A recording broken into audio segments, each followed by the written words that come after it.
Okay, we are going to kick off our monthly community episode with this hilarious dating story sent in by Leah. So Leah says, I loved the pod, hun. I have an embarrassing story about how I met my boyfriend's sister a while ago. This one night we'd been on a date in the city and had quite a lot to drink. I think it was the 6th or 7th day. It was his sister's birthday and she'd booked a private room somewhere nearby. He invited me to join him but said there was no pressure. I wanted to go as it sounded really fun and I was happy to start meeting his family. When we got there, disco fever had hit and it was really loud. I love a good party, so it was right up my street. We couldn't find his sister initially, so had a dance and then went to sit down. Next thing, a drunk girl came over to ask us where the toilet was. I'd spotted it on the way in, so I turned to point her in the right direction. Now, as I turned, his sister was approaching to say hi. I pointed my finger and no joke, it went directly into his sister's belly button, like deep in there. I completely froze and looked at her, my finger still inside her belly button. Before I could remove it, she asked me, "You into belly buttons then?" I was mortified. Thankfully, everyone thought it was hilarious and now me and his sister get on like a house on fire. We make lots of jokes about it now, and sometimes when we greet each other and one of us is wearing a crop top, we'll put our finger inside the other's belly button and leave it there for a few seconds. I think that's absolutely hilarious, Leah. Thank you so much for sharing that with us. And oh my God, what a great accidental icebreaker. I feel like that immediately gets rid of, probably not on your part, like obviously you were embarrassed, but I feel like it just instantly breaks the ice, stops making things uncomfortable. You don't get that awkward, like, this is my girlfriend, this is my sister kind of thing. It's like straight in there. And in your case, it worked out really, really well. So thank you so much for sending in that hilarious story to kick off this episode. Welcome to the Date with Confidence podcast, a place to come for dating advice, support, and stories that'll either fill you with hope or relief that your dating experience wasn't as bad as it could have been, with practical episodes that'll provide you with easy to implement tips to help you feel confident AF on your next date, alongside lighthearted catch-ups where your host, Rebecca, that's me by the way, shares her own experience dating after 4 years of the single life. You are guaranteed to end each episode feeling less alone in your dating struggles, empowered to never settle again, and confident that the best is yet to come. And if it all falls to shit, there's a special first season dedicated to breakups. You are welcome, my friend. Subscribe, review, and share with your single friends. So we've got a couple of good questions to dive into today, but before we do that, I received some lovely feedback in the contribute form, and I wanted to share that with you as well, because I know it might not seem like a massive deal to a lot of people, but creating these episodes, like running the podcast, a lot of work goes into it. And it's not like on social media where you create a post, you put it out and you get like comments or likes or shares, or so you know people are actively engaging in it. You can kind of like sense that people are enjoying it and that it's making a difference to people's lives, kind of thing. Like you get that validation, you can see that. See, it's not even about validation, but you get that more instant engagement so that you know that it is worthwhile what you're doing, because you can see the positive impact it's having on people, right?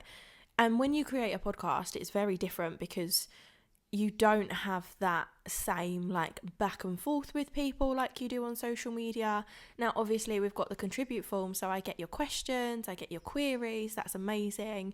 I have people message me on Instagram to say how much they enjoy the episodes, but it's also so nice when you take the time to leave me a lovely comment like this, because it makes it feel like worthwhile, I guess. I mean, I get a lot of fulfillment from it anyway, so from a personal perspective, like, I love creating these episodes for you, but to then have people say, "Oh my God, you've helped me so much," it like adds to that. It's just great. So obviously I'm waffling. Right. Let me just read this. This is from Sarah. You've helped me to be more conscious of my negative thinking in approaching/experiencing dating and prioritizing my own standards, while also relating with people I date with a more open heart and mind. I feel a lot more secure and emotionally available to others because I feel I can say when I'm not happy with something rather than hide it. Oh my God, I love that. Your openness and advice has really helped me with that process. I'm now in a 4-month relationship, which is going really well. Oh my God, I cannot tell you how nice it is to hear that. So congratulations. I'm glad that you are enjoying your relationship.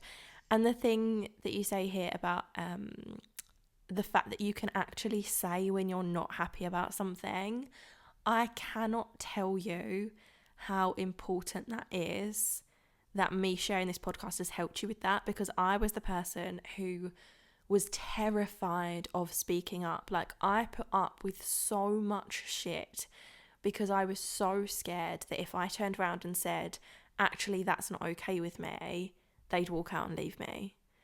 And it has taken me years to get to the point where I don't care anymore. Like, my self-respect is more important than me being abandoned, if you like. So me respecting myself is more important than me being abandoned. So the fact that you're also at that place now where you can speak up openly, I'm so proud of you. I'm so happy to hear that the podcast has helped with that. And yeah, I wish you all the love and happiness in your relationship. So thank you so much for sharing that. Right, we've just got 2 questions today, so I will dive into them both now. The first one, what do you think about partners having photos of their exes on their social media or phone? Should they delete them out of respect for their current partner? I've spoken to my boyfriend about how I find it triggering to see photos of him with another woman, almost like it diminishes what we have even though it was in the past. I know it's silly, illogical, and that it's his past, not mine, but I create a story in my head which is almost intrusive, and when I see the photos, it solidifies my insecurities. For example, I know about their history and how he ended it with her because of her addiction issues, so I've got this idea in my head of it being this exciting relationship of highs and lows where he must have really loved her to have stuck around so long to try and help her, and feeling like I don't compete with that kind of relationship. There are so many things that I want to unpack here. Okay, first of all, the first part, what do I think about partners having photos of their exes on their social media and their phone? I find this a really tricky one to answer because, and then should they delete them out of respect for their current partner? I still have photos of me and my ex on my social media because I just haven't bothered to delete it. And I probably still have photos somewhere of us together. I mean, we were friends for quite a long time before we became in a relationship. So we've got photos from when we were like just friends. I don't want to delete those photos. I got rid of most things, but I've still got some. I don't want to delete those photos because that was such an important time in my life. Regardless of the fact that they're with him, like, we made so many memories together, and I've got so many moments that I like to keep in my mind, not because they were memories with him, but because, like, we travelled the world together. We were living in Melbourne, and we lived on the farm and lived in Cairns and Honduras, Australia, like travelled to Belize. Like, we did so many things in so many different places, but my memory isn't that great as I'm getting older. And I want to keep the photos because I want to be able to reflect on those things in the future. And it's not because I still love him. It's not because I still want to be with him. It's not because I'm not over him. I like to keep the photos because they remind me of things that happened that I otherwise probably wouldn't remember. And I'm somebody that really struggles to let go of things and to throw things away, because I'm like, but what if I want to look at that in the future? And I think if someone said to me, if I was dating someone and they said to me, you need to delete photos of your ex, I'd be like, no, like, because it's my thing. Like, it's got nothing to do with you. Like, if you're insecure about it, then that's your issue to deal with, I think. But then at the same time, I can understand how triggering it would be, because I used to see photos of my ex with his ex and I'd be like, oh my God, and it would it would be one of those things, especially when I was younger, actually. When I was younger and wasn't as secure in myself, I would like stalk their Facebook profiles and I would go back. This was like multiple exes. This isn't just one. This is like pretty much all of my exes. I always wanted to know everything about his exes or their exes. I wanted to know like why they split up. I wanted to know all the details of their relationship. I like stalked their social media to see photos of them together, like. And then I would obviously drive myself mad because I'd be like, but I'm not as pretty as her. I'm not as thin as her. I'm not as funny as her. Like, I'm not as stylish as her. Like, all the things that we do as women when we aren't secure in ourselves. I would then torture myself knowing all this information about her. So I do understand how triggering it is. And I don't think it's silly. It's not silly in the slightest. It's not silly. It's not illogical. Like, your feelings are valid. It is absolutely valid for you to feel that way. Don't like diminish your feelings or tell yourself that you're being stupid. You're not. If that's how you feel, that's how you feel. You're allowed to feel that way. The part here we said you create a story in your head which is almost intrusive, and when I see photos it solidifies my insecurities. Two things here. You know that it's a story you're creating in your head, which is a good thing, because that self-awareness means that you can talk yourself out of that story. It means that you can remind yourself, like, this is a story, this isn't true, I'm making this up, I'm choosing another story. You have control about that because of your self-awareness around the fact that it's creating a story. And then when you see the photos, it solidifies your insecurities. I wonder if you could even ask him, this is me like not thinking this advice through at all, but I wonder if you could even say like, I actually find it quite triggering to see those photos on your phone. Could you put them into a different album so that they're not staring me in the face all the time? Like, could you put them into hidden photos or something like that so that you don't see them there? I mean, you'll still obviously know that they're there. And the same with social media, like, I don't think he necessarily needs to keep the photos on social media. Like, as I said, I've still got my ex in my profile photos because I just haven't bothered. Like, I don't use Facebook enough to go on there and take them off. I don't know whether he necessarily needs to keep photos of him and his ex on the social media, but on the phone, if he wants to keep them because they signify that time in his life, then maybe ask him to move them to a different folder. I feel like where you say you feel like it diminishes what you have now, I would work on changing that story. So work on changing the idea that what he had in the past is affecting your future, because that's not the case. Like, he ended the relationship because he didn't want it anymore. And I think obviously he wanted to help her. Obviously he loved her, and that's great. But then he reached a point where he couldn't do that anymore. And he made the decision to move on.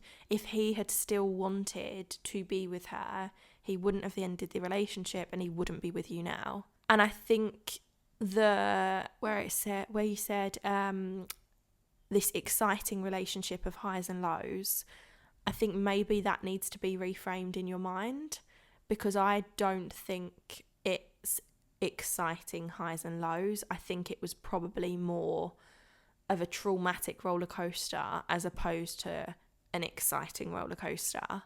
And I also think that the older we get, we don't want that relationship that's full of ups and downs.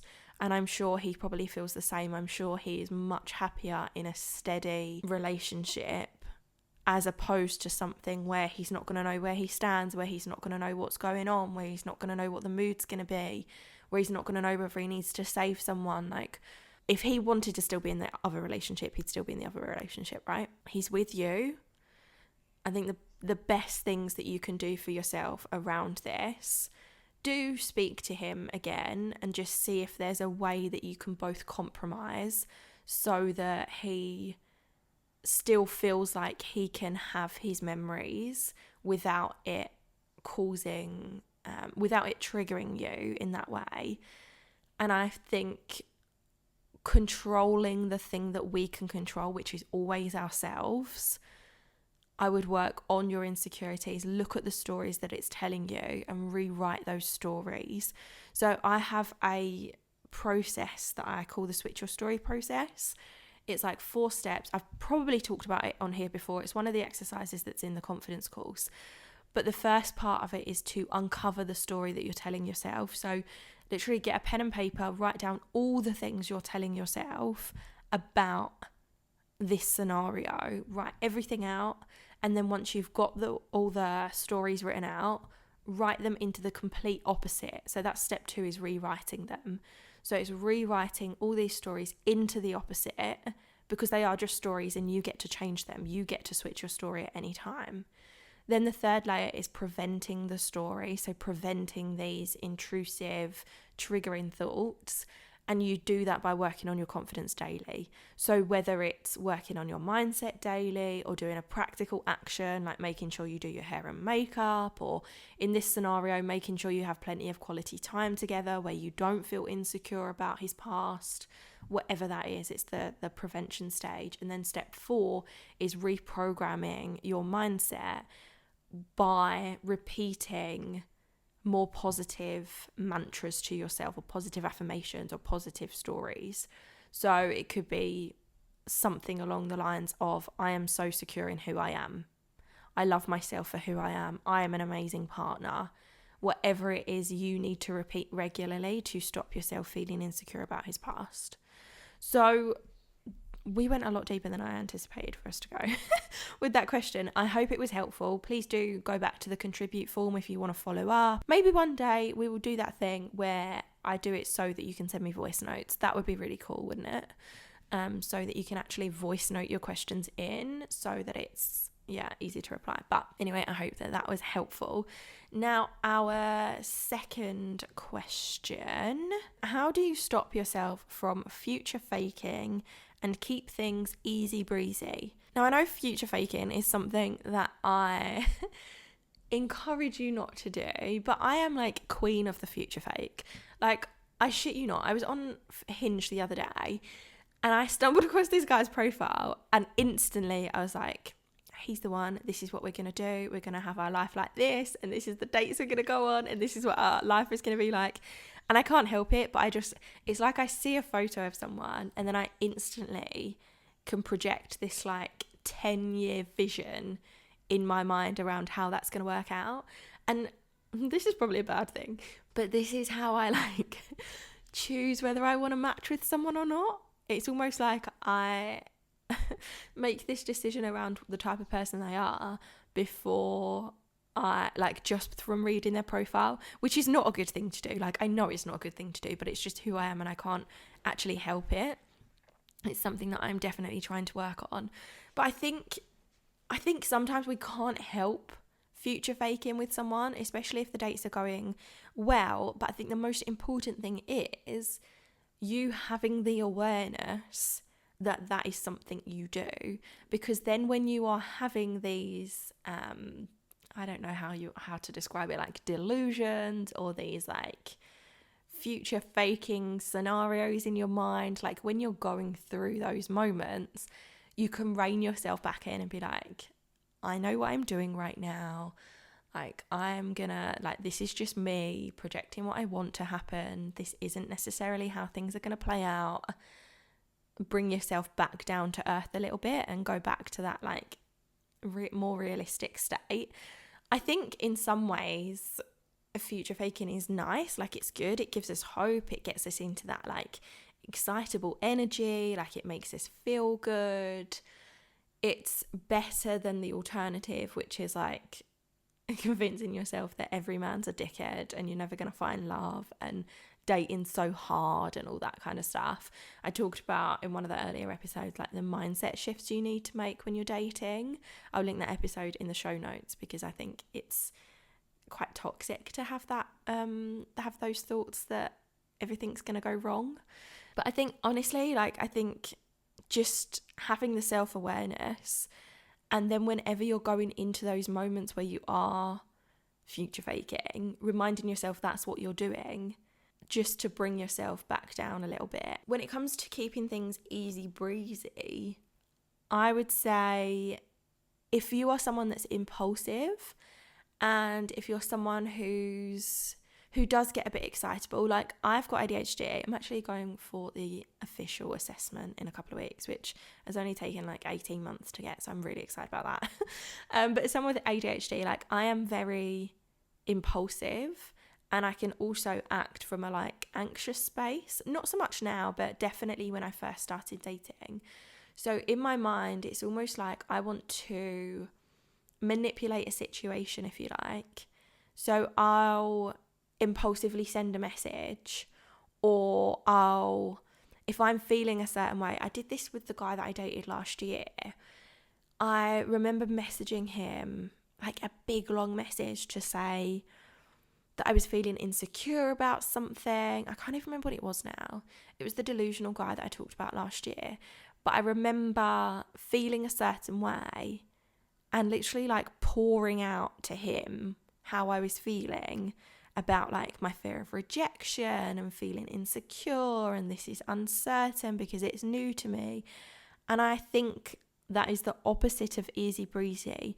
I also believe there's a fine line between being open and honest with someone and giving too much away too soon.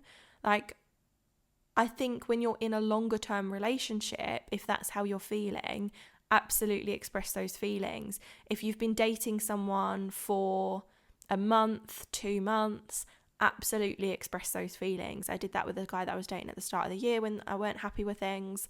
I would explain the story that I was telling myself. I would explain the narrative that was going on, and I would almost like process out loud to him, because we'd been seeing someone a considerable amount of time. But if you've only been on like 4, 5, 6 dates, and you then send them like paragraphs of messages with like how you're feeling, or what story you're telling yourself, or your fears or your insecurities, I think that's really off-putting for someone. I know that I would be really off-put by that. So I think instead of doing those things, you have to train yourself to do the complete opposite. So if you want to message them a paragraph about how you're feeling and why you're insecure and you're being vulnerable, or if you want to dive straight in and like tell them how into them you are because you really want them to tell you, like to say it back to you, and you don't want to wait for them to say it naturally, you have to stop yourself.